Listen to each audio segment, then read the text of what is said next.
Crypto Cats, my name is Tom, I'm the crypto investor and it's time for our weekly market roundup. We start as ever with the heat map of the top 100 coins in crypto, and you can see that we are green once more. Ethereum up 10%, sitting at 3,600. Bitcoin up nearly 15%, sitting just shy of 55,000.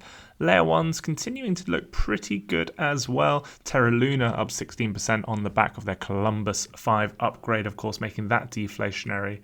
And we are seeing, a few of them have pulled back after their monumental move. Solana is somewhat flat. Meme coins, Shiba up 264%, up to like 12th place now by market cap. Of course, justified in its move because Elon has a new dog, which is Shiba Inu. So, of course, it's going to rally so much. Obviously, I don't have any. And if we look at the bubbles, yeah, there's Shiba mocking me. And we have, I have no idea why XYM is. I think it's another layer 1. Have a look at that in a bit. Phantom is up 60%, and that is because Phantom has a new yield farm, and it's seen these massive inflows of capital coming in the last few days, pumping up this token. So it's I don't know if this is just an incentive program or whether this is sustainable, but Phantom is looking very strong at the moment, making some serious moves. Harmony One has been having a pumping week, up 30% as well. Arweave is a great token, in my opinion. I'm holding some of that. Overall, it's looking good. And it's, it's not just the blue chips that are pumping. Normally, of course, we get that champagne pyramid where the money pours into the top of Bitcoin and then it trickles down across all the other smaller caps into the alts. But we're still seeing some pretty nice movements in the alts as well. But most of it's still coming from those big blue chips initially. Looking at the burn, you can see that OpenSea, the NFT marketplace, dominates the amount of Ethereum being burnt at the moment, as well as transactions. If we continue at this volume post-merge, then we will have minus 2% issuance. We won't have issuance at all, and the supply will be dropping by minus 2%. So just to clarify, when we do get 2.0, that means that we will have no issuance. So Ethereum will no longer be issued, no longer be mined. And just to touch on that, which one of my tabs was this? I'm going to jump ahead to it. It was this one that this is in Greece somewhere. The Ethereum team has just done a DevNet confirmed merge that has worked. So now, that it's shown that it can be done. It has been successful. Look, Vitalik, very happy. That's a happy face for Vitalik. And it's now they will have to do this on multiple other test nets before the public nets, but it's looking good. It's really exciting to see that this is starting to take effect. Okay, what are we looking at? So this is just showing you the volume on OpenSea so far this year, that obviously NFTs continue to just dominate in popularity, particularly now on the back of course, that Twitter is authenticating people's avatar with a little tab. That's still not rolled out, but that promise, I think, is really helping to fuel the NFT space. I will jump around. If you're in the NFT space, a really cool website for you to check out is context.app. What this does is it basically aggregates what big wallets are doing. So you can look at, say, punk holders who generally, these guys are mavens, they're ahead of the curve, and you can see what they're doing. So 1 hour ago, this person sold this, or 1 hour ago, this person bought this. And so you can start to see in real time what people are up to and get a decent idea of what's going on in the market. A really great place to find yourself some nice alpha. So check this out. If you are in an NFT space, I think this can add you a lot of value. All right, so we're seeing crypto pumping. We know it's somewhat on the promise that, where were we? Yeah, on the promise that a ETF feels like it is coming our way. There are 4 on the table for the SEC to approve. And as and when we do get that ETF, as I said, you can't understate how big a deal that is. The ETF market is $6.7 trillion. And so, just a few percent of that would move the needle in quite a significant way. And look, these are all the ones on the table. We have to get a yes, no. So the potential approval dates here, 18th, 19th, 25th of October. So there you go. It's this ProShares one that's the odds. I didn't even realize we have odds here of this being approved are evens here. So maybe as little as 9 days away, we will see a ProShares Bitcoin futures ETF, not a spot ETF, but a futures ETF. But massive, really exciting to see. And another thing that I think you should be aware of, just going a bit tradfi on you traditional finance, that earnings season is kicking off in the stock market again. Every quarter, of course, public companies have to release their earnings, and part of their earnings they have to show what they have on their books. And of course, a couple of quarters ago, we saw the likes of Tesla announcing that they had Bitcoin on their books. And I wouldn't bet against at least one of these companies in this earnings season announcing that they have some crypto on their books. Maybe they've even gazumped Bitcoin and gone straight to Ethereum.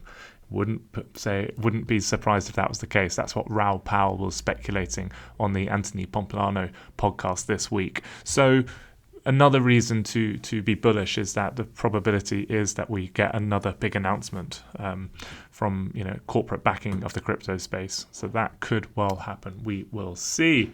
All right, moving on. Have I missed any of these out?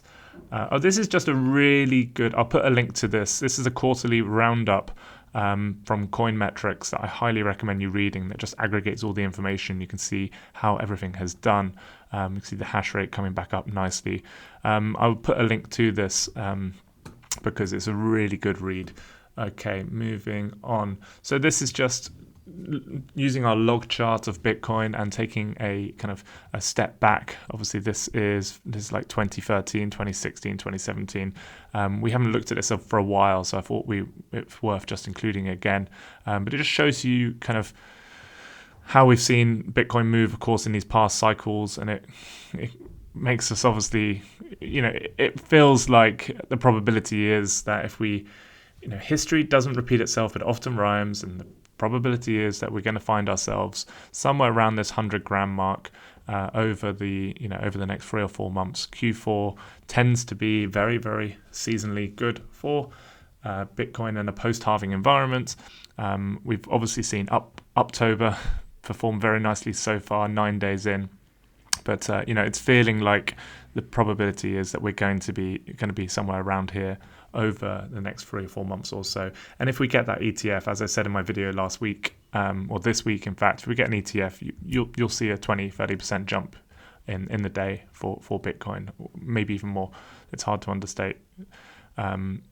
overstate how big a move that will create in the market. So just nice to see us kind of easily working our way along this rainbow chart. Bitcoin set to become legal payment in Brazil, which is fairly big news.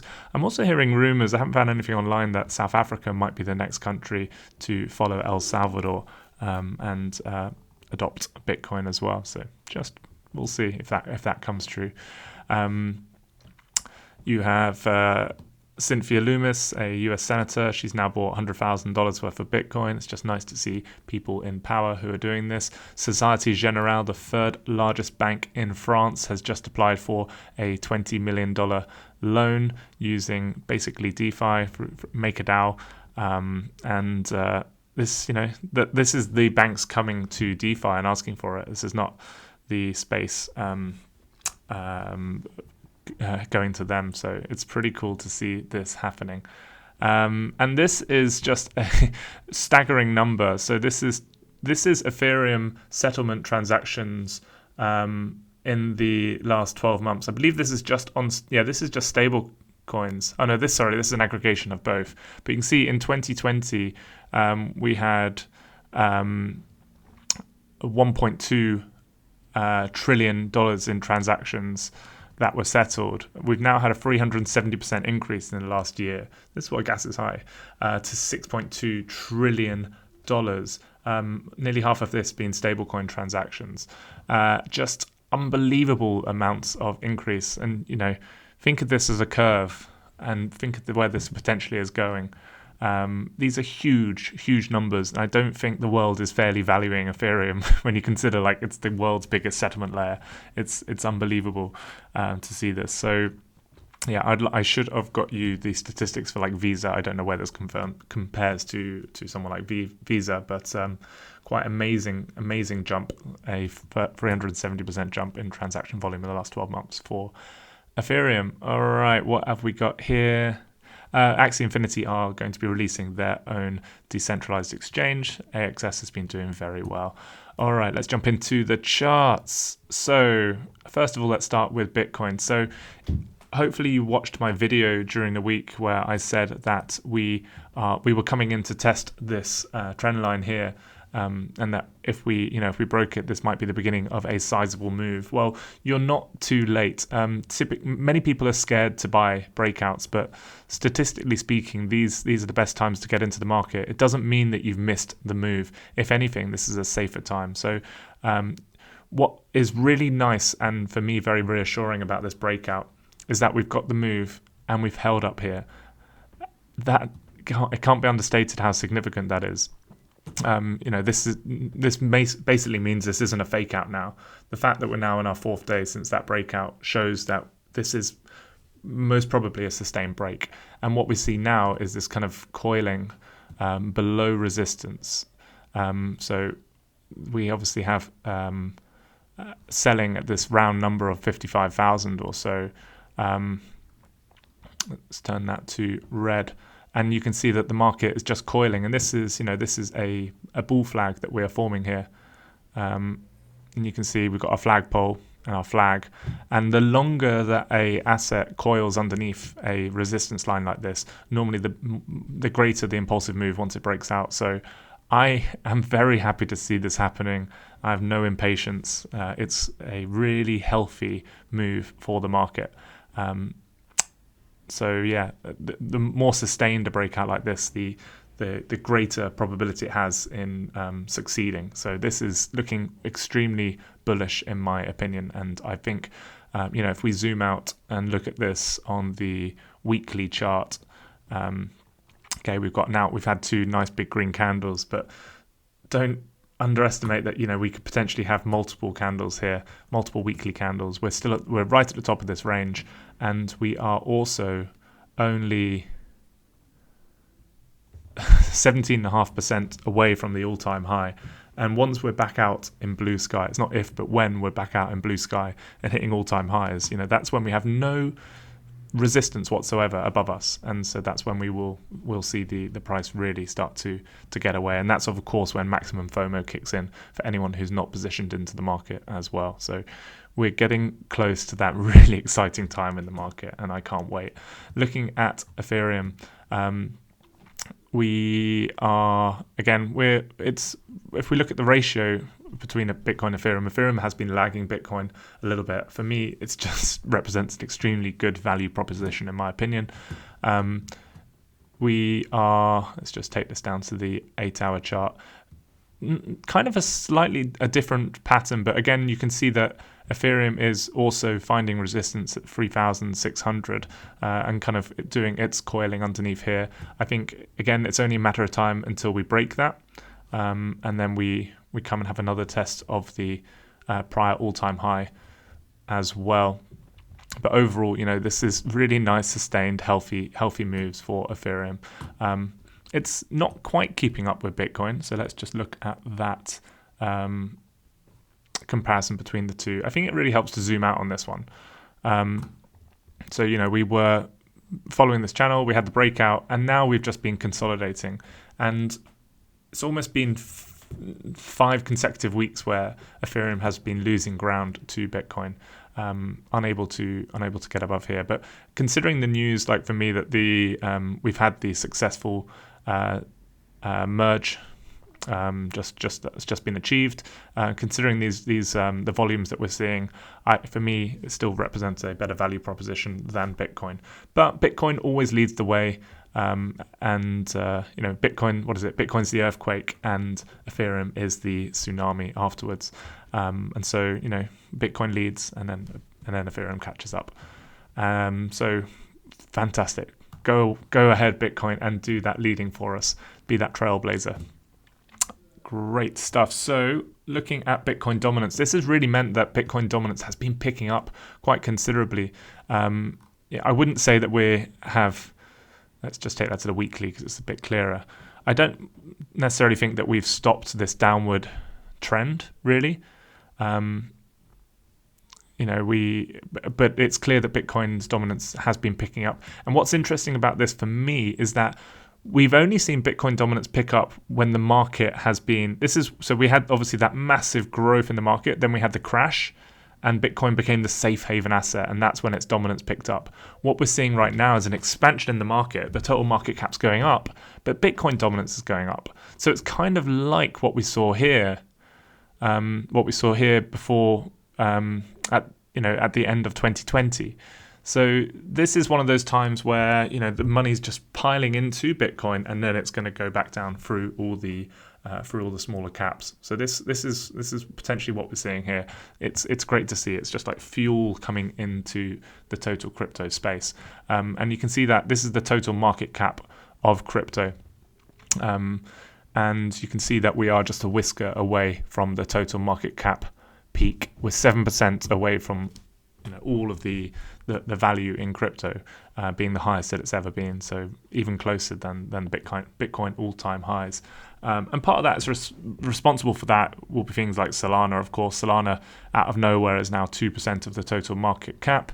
Ethereum's dominance is down to 18%. We still fail at this 20%. We will break it, and that will break it when Ethereum goes above the 50% market cap of Bitcoin.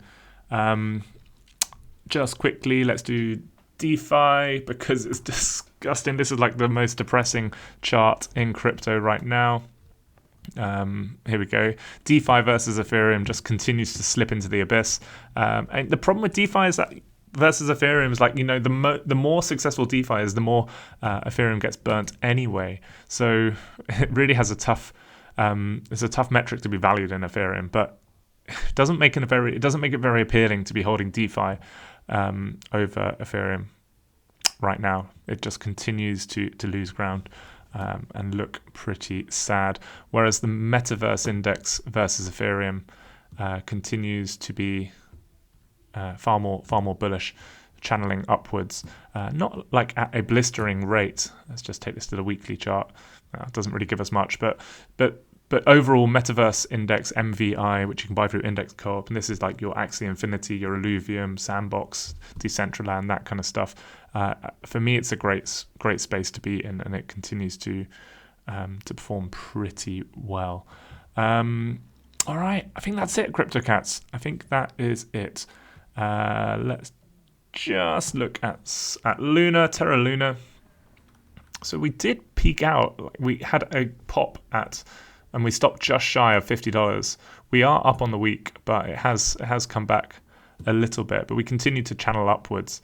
Has made new all-time highs. Luna is now my second biggest holding. I think this is a great option. And if you have some stable coins, for me, one of the best places to be getting a yield from those stable coins is the Anchor protocol on Terra Luna, and we'll do a video about that as well. We can get a 19.5% yield, which is pretty appealing. So that's it for now. Thank you for being here to the end. I forgot to tell you to like and subscribe. If you are here, then you're probably the kind of people that have already done it. Thank you very much. This is not financial advice. I am just a guy on the internet trying to help out, and that's it. I'll speak to you soon. All the best.